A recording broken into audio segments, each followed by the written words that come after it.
Hello family, and welcome back to our wild Ohio.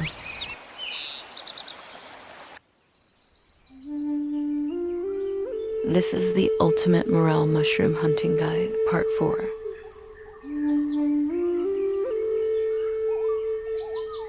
There's one mistake that most people make when learning how to find morels, and this one mistake is what's wasting most of your time. And trust me, this is what causes the most frustration. Now it seems counterintuitive, but most people's strategy is their biggest mistake. You gotta stop looking down. And I know it sounds crazy, but seriously, stop staring at the ground and start looking up. I bet you I can find way more morels looking up than you will ever find looking down. Finding morels can be a super challenging task for new foragers. I vividly remember the struggle to find my first ones. It felt like I walked every square inch of woods where they didn't grow. Later, I realized I had been far too fixated on trying to spot them. It's a classic rookie mistake. Veteran foragers know the best way to find morels is actually to look up. While they never grow on trees, they almost always grow in association with them, but not just any trees. And most people's strategy for this mistake is focusing on finding hardwoods. This is what wastes so much time because all the trees in late winter and early spring are hard to tell apart, especially from a distance. And most people, honestly, it doesn't matter how close they get, they couldn't tell one tree from another. And this is why I emphasized in part 2 the brilliance of the pine tree strategy. These green beacons are easier to spot than gray hardwoods, and this allows you to cover a much greater distance. And honestly, this one strategy solves the biggest mistake people make. So today, I'm giving you a quick guide to finding and identifying the trees that will lead you to your next, maybe even your first morel honey hole. So let's start with my favorite, pine trees. And honestly, if you're a beginner, just focus on these, at least to start, and it'll save you a lot of time. And you can thank me later, but most people will tell you to focus on hardwoods. But it's so much easier to spot pine trees from far away, no matter the season. And for me, right here in my area, I have found more morels under pine trees than any other tree. But some morel species, like the Morcella snyderi, are specifically known to grow near ponderosa and white pine. So some morel species are more likely to grow in pine forests, especially out in the western United States. But specific trees and habitats vary by region, so it's always worth checking pine trees. Now, for most people, the king of morel trees is the elm, especially dead elm trees. So how can you tell if an elm is dead? Besides the obvious, like a tree split in half. For one, they'll be bare and lacking leaves while everything else is greening up. And some branches will be white and completely barkless. And the bark will be peeling off the trunk and scattered around the base. If you see any of these signs, you need to take a long, careful look for morels all around that tree. Next up, the apple tree. Folks have been finding morels in old apple orchards forever. Just like elms, morels seem to flush heavily around dead and dying apple trees. These spots can be super consistent because, unlike a lot of other trees, apples take a long time to die. This means they're sending out distress signals that cause morels to pop up for a longer period of time. Abandoned orchards are fantastic places to poke around. They often have that perfect mix of dead and dying trees, open ground, and the shade that morels seem to love. A quick word of caution though. Folks historically treated these old orchards with harsh chemicals we now know are unsafe. While I've never heard of anyone getting sick from eating morels from these spots, it makes sense to enjoy them in moderation. You might have noticed a theme here with dead and dying trees. Well, let's talk about ash trees. If you've paid any attention to the woods lately, you've probably noticed a lot of dead and dying ash trees due to the invasive emerald ash borer.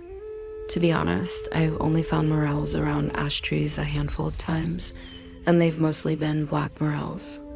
That said, I know plenty of foragers who swear by ash trees, so I always take a look. I've been surprised more than once. Let's move on to sycamore trees. Sycamore trees are well-known hotspots for morels. You'll often find them growing in floodplains, where spring high water saturates and agitates the soil, two factors that cause morels to flush. Look for morels under sycamores on the edges of floodplains and riverbanks. Keep an eye on the soil. Loamy or sandy soil is ideal, but skip anything swampy or muddy. Then we have cottonwood trees. I know a lot of people, especially out west, who have great success finding morels on riverbanks loaded with cottonwood trees. The ideal soil conditions are just like what we talked about with sycamores.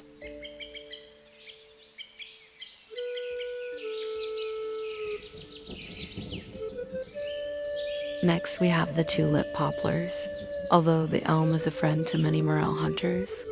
For whatever reason, at least here in Ohio, there's no better location than a cluster of these trees leading down to a creek bottom. They provide a dense canopy, so there's usually very little undergrowth beneath them. Because of this sparse ground cover, the soil tends to be more exposed and prone to erosion during spring rains. You always hear about how hard morels are to spot.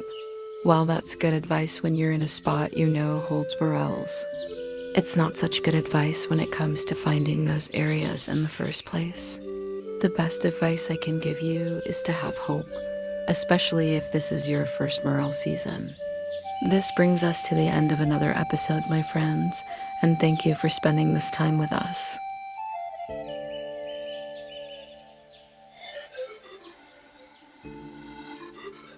Please leave us a comment, let us know if you liked this video, or just say hello.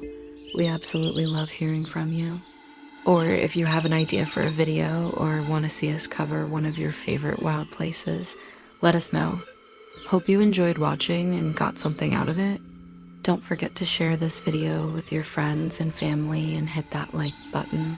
And subscribe so you don't miss out on the exciting surprises we have planned. Head on over to our wildohio.com and put in your email address to join our family and receive our newsletter. We're also dropping bombs of knowledge over on Instagram, TikTok, and X. And you don't want to miss part 5. Also, we have a big surprise coming up for you guys at the end of the series. We will be celebrating Subscriber Appreciation Day, and trust me, you won't want to miss it. And you won't find this anywhere else except right here on Our Wild Ohio. Not my wild Ohio, but Our Wild Ohio. Because none of this would be possible without all of you. Thank you. Now get out there and find those mushrooms. And until we meet again, stay wild, my friends. Well, this brings us to the end of another episode, my friends.